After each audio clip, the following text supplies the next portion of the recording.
Maintindihan nyo po, paliwanag ko sa inyo may gati, no?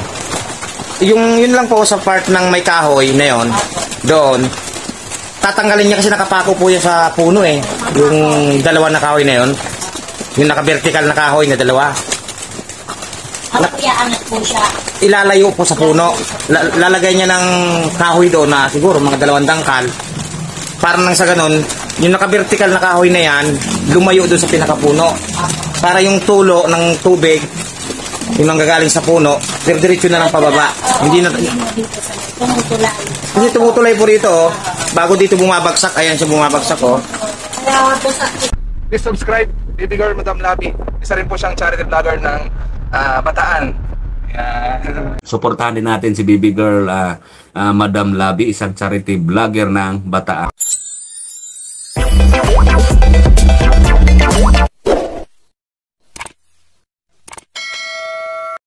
Isang mapagpalang araw po sa ating lahat mga kalabi, at nandito po tayo ngayon sa isang hardware dito po sa EM Style Bar Center, at tayo po ay mamimili ng mga materyales para po sa bahay ni Lolo Edward. Gagawin po natin yung kanyang sahig na nagiba. So bibili po tayo mga kalabi ng coco lumber, plywood at saka mga ilang kilong pako. At pagkatapos po natin dito mga kalabi, ay didiretso naman po tayo sa bilihan po ng pintura, at pipinturahan po natin uli yung sa harap ng bahay ni Lolo na kinakapitan po niya. At gagawin po muna natin yung bahay ni Lolo Edward mga kalabi, habang hindi pa po siya kinukuha dito sa Bahay Puso. Habang naghihintay po tayo ng approval, ay gagawin po muna natin yung bahay ni Lolo para nang sa ganun ay maging komportable naman itong si Lolo. So ngayon mga kalabi, ayun, umorder na po si videographer ng mga materyales. So tara, lapitan na natin siya mga kalabi. Ayan mga kalabi, naikarga na po yung ating plywood at saka yung ating kahoy. At meron na rin tayong mga pako mga kalabi. Ito yung mga nabili nating kahoy. Balilan to nabili nating kahoy, videographer. Ayan. Ayan, nabili nating kahoy 3. Tapos isang plywood. Anong sukat dito plywood? Media. Media ang sukat. Oo. Pako, oh. Tapos pako natin. Ayan, nakabili rin tayo ng pako. Ilan yung pako natin?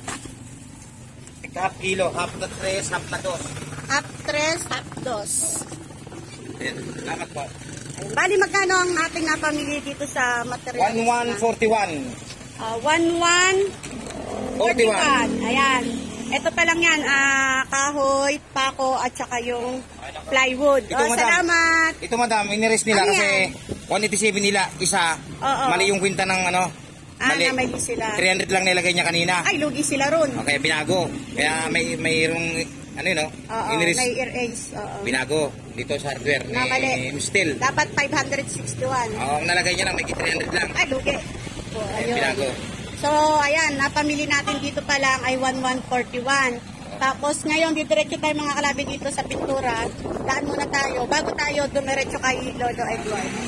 Yan mga kalabi, lalakad na lang tayo kasi malapit lang dito yung bilihan ng pintura. Ayan, nandito tayo ngayon sa Panilaw mga kalabi. Ayan, bali dito tayo. Ay, ito. Ayan, dito. Papaalam muna tayo. Sandali lang.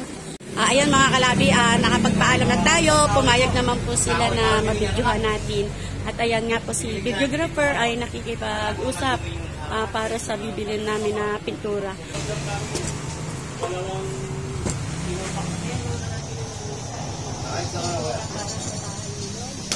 Kasi na pinanood ko si ma'am, nagtaka ako, nagulat pa ako. Yung may taning na si Madam Labi. Ay, natumba? Oo. Ay, Ako dun. kaya kinukwento niya. Napanood niya daw po. Napan. Yung nakakaya ko ng high blood. Oo. Iya.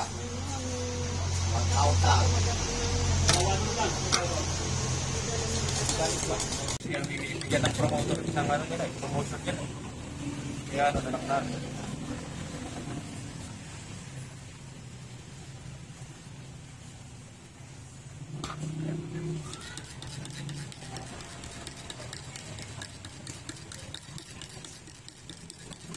Ganda ng kulay, ah.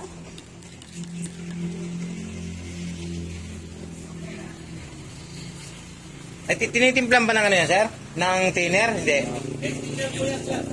Oh, yun. Thinner, sir. Isama nyo na po pula dyan. Magkano thinner po? Ayun. Dagdag tayo ng thinner. Ano yan? Ihahalo doon? Panghahalo. Magkano lang po, pag malapot. Pagka lumalapot po. Kailangan natin ng thinner po. Ayun mga kalapi, ang total ng ating na pamiling pintura.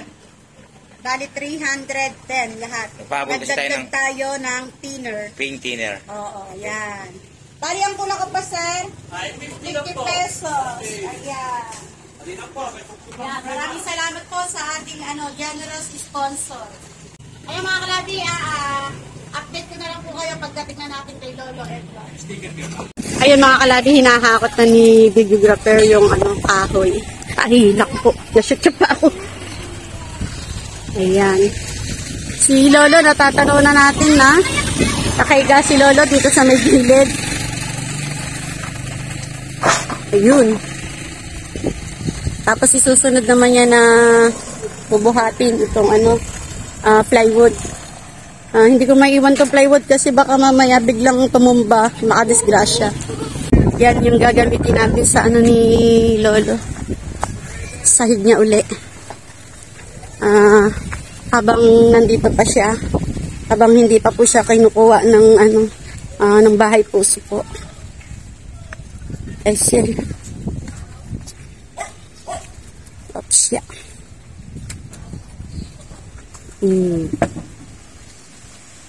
Ayan. Tapos, ay! Kala ko naiwan ko yung yung tawag dito.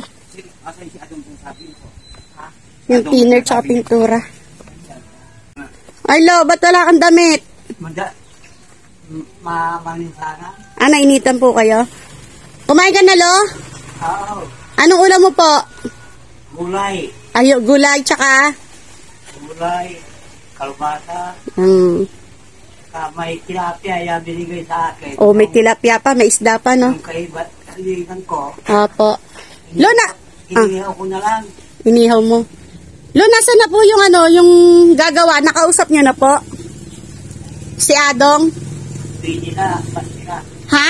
Kami na lang gagawa. Sayang. Si Lolo Lal. Ikaw lang gagawa, Lo? Oo. Nakakatuwa si Lolo. Hindi na ka makatayo ng maayos. Siya pa daw gagawa. Huwag mo na asahan yung kwan. Ako na lang gagawa yan. Ay! Nagbubura pa! Ano klase yan? Ang sabi yung kwan ay si Adumay. Yung kunin mo, yung gumawa. Oo. Huwag na. Ako kung yan yung pagkukunin ko. May dala na kaming Lo, plywood. Kawayan, Lo. Ang hirap maghanap ng kawayan ngayon, Lo. Dito sa port. Ngayon, may dala na kami na plywood, Lo. Tapos, yan na ikakabit natin. Basta, huwag ka na lang maliligo dyan, no, Lo. Dito ka na lang sa labas. Ayan, mga kalabi, nandito na po yung mga materialis natin na ibaba na po ni videographer. Kaya lang po, wala po yung gagawa ng bahay ni Lolo. Kaya lang, Lo, sa ngayon, anong oras na? Alanganin na Siguro po. bukas, madam. Oo, walang gagawa ngayon na, Lo. Iiwan namin, Lo, yung yung gamit dito, Lo, ha? Ngayon, ang gagawin muna po natin, sisiguraduhin muna po natin yung gagawa para bukas. Pupunta po tayo dito kala Kuya. Yung dating gumawa. Sino ba yan, be? Kilaling ba yun? O, yung dating gumawa rito, pupuntahan po natin doon sa bahay nila. Kakausapin po natin para... Alan yata. Oo. Si Alan ba? Para bukas, sigurado na meron ng gagawa sa bahay nila. Ano? Ayan mga kalabi, punta muna tayo doon. Ayan mga kalabi, nandito na tayo kay, kay Lolo Edward. At ito na nga, medyo... Aba! Nakakabit na pala yung plywood mga kalabi. Wala na doon sa pinaglalagyan natin, no? Natapos na yata. Tapos, napinturahan na din, oh. Ay, wow, galing naman. Yan, maulan, mga kawabi. Huwag tandahan.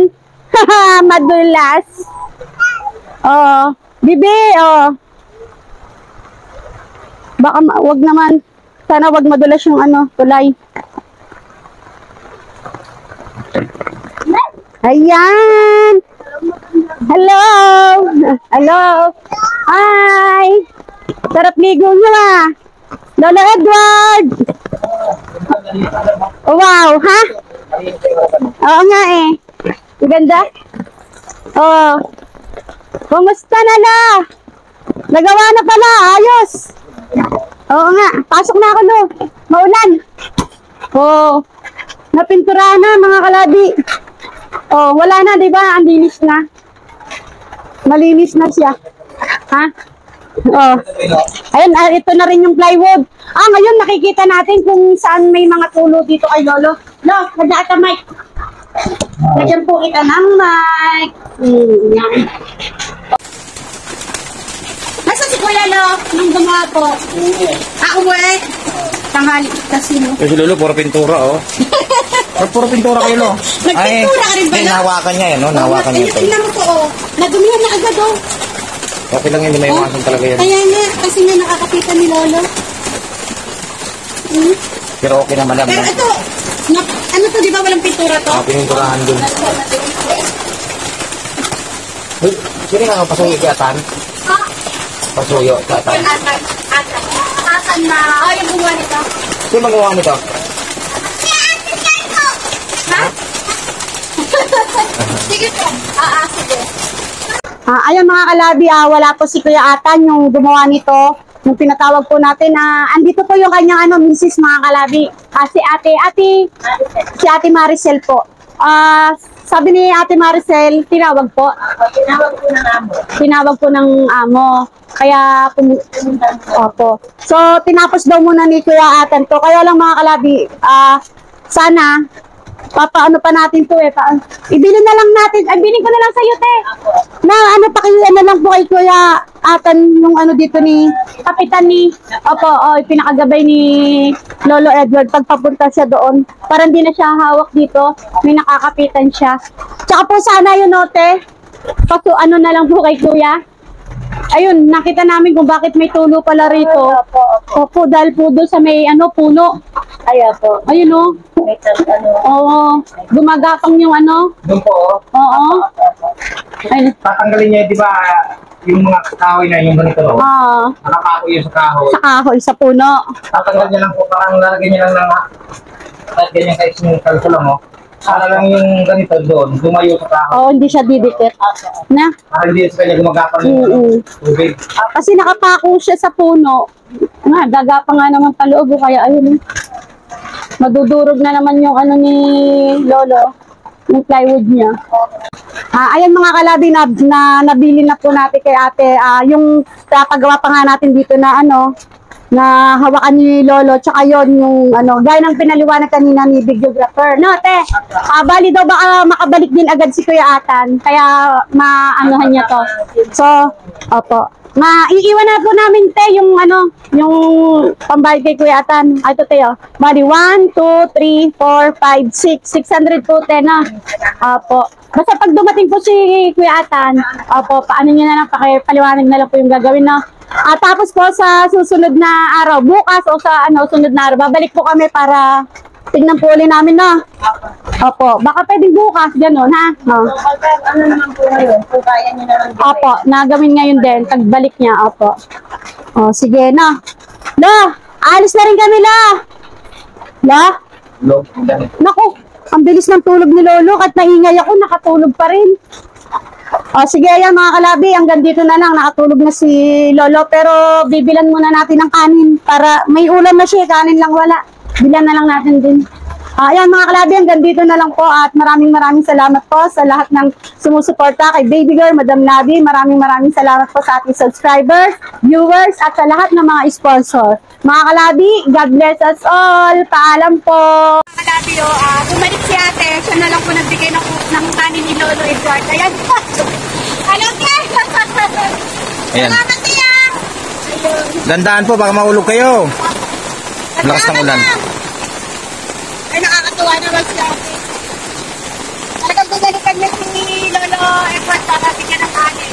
Bibili sana kami doon. Bibigyan na ng dog niya. Marami naman daw po silang sa Yan. Ayun na si ate, oh.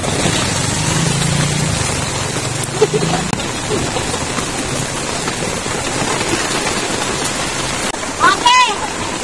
Salamat po na. Salamat. Bye-bye. Pag-ano na lang po.